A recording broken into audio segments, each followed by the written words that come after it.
Non, non, je pourrais pas.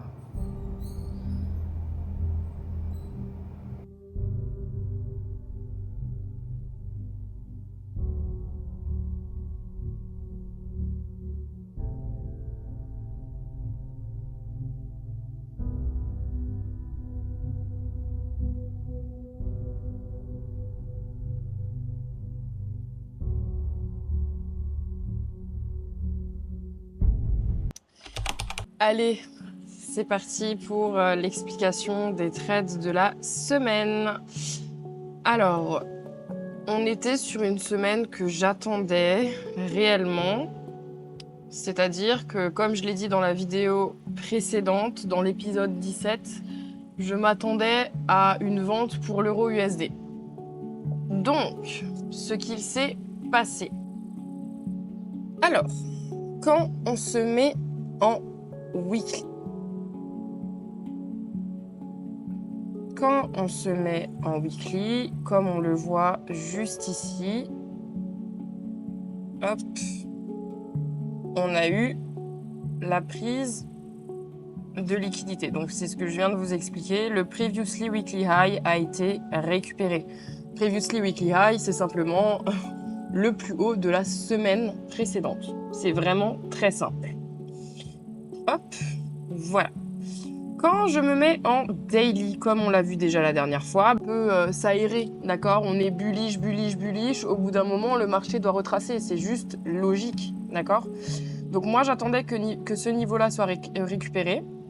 Et quand ce niveau-là a été récupéré, j'ai tout simplement analysé et prévu mon retournement. Voilà. Donc la petite barre violette juste ici, j'aime bien animer mes graphiques comme ça. C'était pour moi la prise de liquidité que j'attendais. Et ce qu'on voit ici, donc mardi, c'est qu'à 14h, on a ce volume imbalance qui a été créé. Et vous le savez, le volume imbalance, pour moi, quand une bougie ouvre avec un volume imbalance, c'est un signe qui est bearish. En l'occurrence, là, on est très bearish. Voilà. J'ai attendu un signal en 15 minutes pour mon premier buy, d'accord. Déjà, ce qui était intéressant de regarder, c'est qu'en une heure, on avait une grande montée du prix. On est revenu rééquilibrer directement le prix en clôturant, en fermant tous les déséquilibres qui étaient ouverts. On est remonté. Nous ne sommes pas parvenus à récupérer ce plus haut, d'accord? On a ouvert avec le volume imbalance ici. Le marché revient piquer dans le volume imbalance ici. Tac, voilà. Les volumes imbalance, moi personnellement, j'aime bien les mettre en vert, voilà. Et ensuite, on voit que voilà, on a un dernier bas qui a été récupéré d'un mouvement franc. C'est ce qui nous démontre que le marché est en train de changer de sens à court terme. Pour l'instant, on ne sait pas encore que c'est à long terme. Sauf les personnes qui savent déjà analyser, qui savent déjà très bien analyser. Nous avions le modèle que j'enseigne dans ma formation AstraFX qui correspond approximativement, pour ceux qui connaissent ICT, au modèle 2022. Donc ma première entrée était ici, mon stop loss il était au niveau du volume imbalance parce que pour moi si on venait encore une fois le retest, il n'aurait pas été très utile et très résistant. Là pour moi c'était un trade longue durée parce que c'est une descente que j'attendais depuis un petit moment et qu'il y en a plein de niveaux plus bas à aller récupérer. Donc mon TP il était au niveau du plus bas de vendredi 14 mars. Voilà. Donc là, on est jeudi, jour de distribution. On voit que pour l'instant, le marché, il a aussi ouvert avec un volume imbalance. Donc pour moi, on va continuer à la baisse. Mais on ne vise pas la lune. Là, déjà, c'était un trade qui était assez incroyable. On est sur un ratio risque-récompense de 9,67.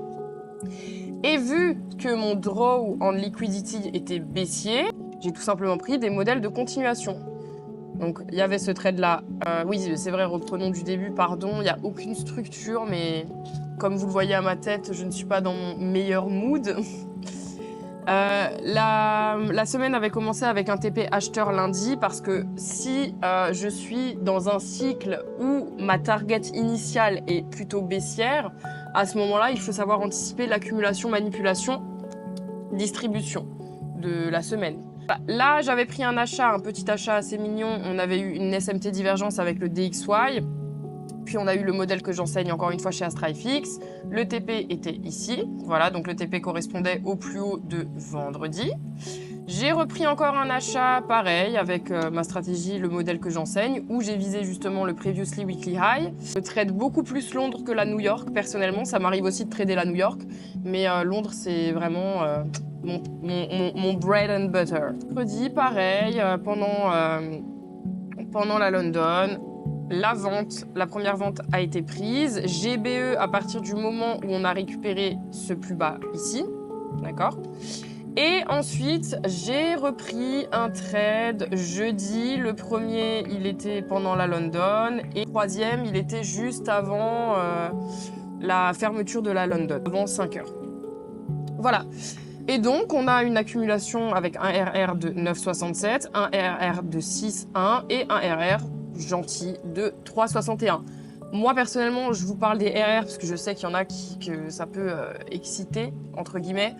Mais on n'en a rien à foutre du ratio risque-récompense. L'essentiel, c'est que vous compreniez les mécanismes des marchés, que vous ayez une direction et que vous puissiez comprendre que même si votre première idée de trade n'est pas passée, même si votre première entrée n'est pas passée, comme je l'ai dit la dernière fois, le marché, c'est un escalier. Il va vous donner d'autres opportunités de pouvoir grimper. Donc voilà, on est sur une très belle semaine. Bien évidemment, on est jeudi. Moi, ma semaine de trading est terminée et limite mon mois de trading est terminé parce que là, j'ai fait des très très beaux résultats sur du full TP depuis mars. Hein. Honnêtement, voilà. Mais vous voyez, je prends pas énormément de trades. Celui-ci, c'est celui-là que j'attendais. Donc quand vous avez un trade à très haute probabilité, ce trade-là, ça peut être votre trade du mois, en fait. Non, ça veut pas dire que je vais plus me faire SL. Hein. Les SL vont arriver. Les SL, c'est tout à fait normal. Ça fait partie du jeu. Là, pour le moment, j'ai pas de SL à vous montrer encore. Mais voilà, je vous en montrerai parce que ça arrivera. Bon, maintenant qu'on en a fini avec les charts, je vais vous parler un peu de mon dernier post que je vous ai envoyé sur Astra Mindset, donc sur Telegram. Pour ceux qui ne sont pas dans le canal, je vous invite vraiment à le rejoindre. Une transmission de tout mon parcours, de mes trades, de ma psychologie, de mes périodes. Je transmets aussi beaucoup le travail incroyable que font mes élèves, que je partage. Donc voilà, c'est vraiment cool. Et puis, c'est pas conventionnel, c'est pas redondant. Voilà, n'hésite pas à rejoindre ce canal. C'est cool, c'est chill. La colère n'est pas une mauvaise émotion, elle est une opportunité de transformation. Cela faisait longtemps que je n'avais pas ressenti de colère en moi et suite à un épisode récent perso, j'ai eu une haine énorme et très on fire. Je ne l'ai pas propagée, je l'ai extériorisée en frimpant dans un sac de boxe, en allant courir, en écrivant. Et même en pleurant. Savoir gérer ses émotions ne veut pas dire les refouler. Nous sommes humains. La déception, la colère, la tristesse sont des émotions valides qui sont également des indicateurs. Lorsque vous vous trouvez dans un pic colérique, cela signifie que rien ne sera plus jamais comme avant.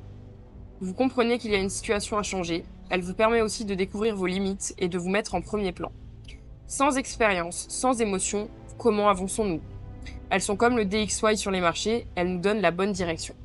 Je me suis rendu compte que être amour pur et être sage, ça ne veut pas forcément dire ne pas savoir poser ses limites. On revient encore une fois à l'art du détachement, savoir se détacher, savoir ne pas forcer les choses, savoir être compréhensif. Avant de vouloir créer une famille, avant de vouloir trouver l'amour, avant de vouloir bâtir des relations saines, il faut avant tout avoir une relation saine avec soi-même.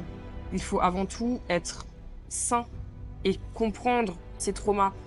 Et tout faire pour que les émotions n'interfèrent plus dans votre processus de décision. Que ce soit en trading ou dans la vie, c'est exactement la même chose. Votre processus émotionnel ne doit pas interférer dans votre processus de décision. Il y a un moment pour les émotions, il y a un moment pour la logique. Il y a un moment où vous devez savoir vous retirer avant que vos mots dépassent vos pensées, avant de faire un acte que vous allez regretter, avant de prendre ce trade alors que vous n'avez pas vos confirmations, tout simplement. Ne jamais blâmer les autres, toujours pardonner. Parce que quand vous pardonnez les autres, en réalité, vous vous pardonnez vous-même. Vous n'êtes pas obligé d'aller voir cette personne et de lui dire « je te pardonne, nanana ». Non, vous n'avez pas à vous justifier. Juste, dites-le dans votre tête, écrivez-le « je te pardonne, je t'envoie de l'amour ». Parce que toutes les personnes, elles vont être là comme un test dans votre vie. Et plus les douleurs vont être profondes, plus ce qu'il va y avoir derrière va être magnifique et va correspondre à ce à quoi vous êtes aligné. Comme on dit, Dieu a de meilleurs plans pour vous. Pour ceux qui ne croient pas en Dieu, l'univers, la loi de l'attraction, votre higher self, vous l'appelez comme vous voulez. Vous êtes destiné à plus grand et c'est pour ça qu'à ce moment-là, vous devez souffrir parce que la souffrance, c'est une opportunité de transformer la douleur, d'enlever plus de ce que vous ne voulez pas et d'accueillir plus de ce que vous voulez dans votre vie. C'est ça en fait. Donc vos déceptions, vos trahisons, c'est une question de perception. C'est tout. Ce qui arrive, ça va faire mal. La colère, la tristesse, ça va arriver. Et ça va faire mal. Et peut-être que vous allez faire des choses bêtement. Peut-être que vous allez encore prendre ce trade alors que vous savez que vous êtes en train de revenge trader. C'est ok. Vous l'avez fait. Mais il s'agit de, au bout d'un moment, réussir à faire un pas en arrière. Il ne faut pas entretenir ce conflit. Il ne faut pas entretenir cette colère. Il faut faire un pas en arrière, la vivre, la comprendre et ajuster ses actions en fonction de votre engagement personnel. Je m'engage à être un trader rentable, ce qui veut dire que je m'engage à prendre mes décisions quand je suis dans un état mental correct, quand mon cerveau est oxygéné, quand je suis dans un environnement propice à mon bien-être. Parce que je sais que la perte, de base, c'est pas quelque chose qui fait du bien. Donc pour arriver au stade où la perte, vous ne la ressentez plus, croyez-moi que d'abord, vous devez souffrir. Vous devez être frustré, vous devez passer par l'auto-sabotage pour arrêter de vous auto-saboter. Comment arrêter de s'auto-saboter si on ne comprend pas l'anomalie dans votre moteur? Et le moteur, c'est le système nerveux, c'est votre cerveau. Votre cerveau vous parle. Votre corps vous envoie des signaux. Il faut savoir les écouter. Il faut vraiment savoir les écouter. Et il faut aussi savoir faire la différence entre l'instinct et l'intuition. Mais ça, ce sera pour une autre vidéo. Vous ne devez pas vous battre contre quelque chose. Vous pouvez vous battre pour quelque chose, mais pas contre quelque chose. Et comment on sait si on se bat pour ou contre? Regardez les signaux qui sont en face de vous. Chaque connexion est différente. Chaque relation est différente. Chaque trade est différent.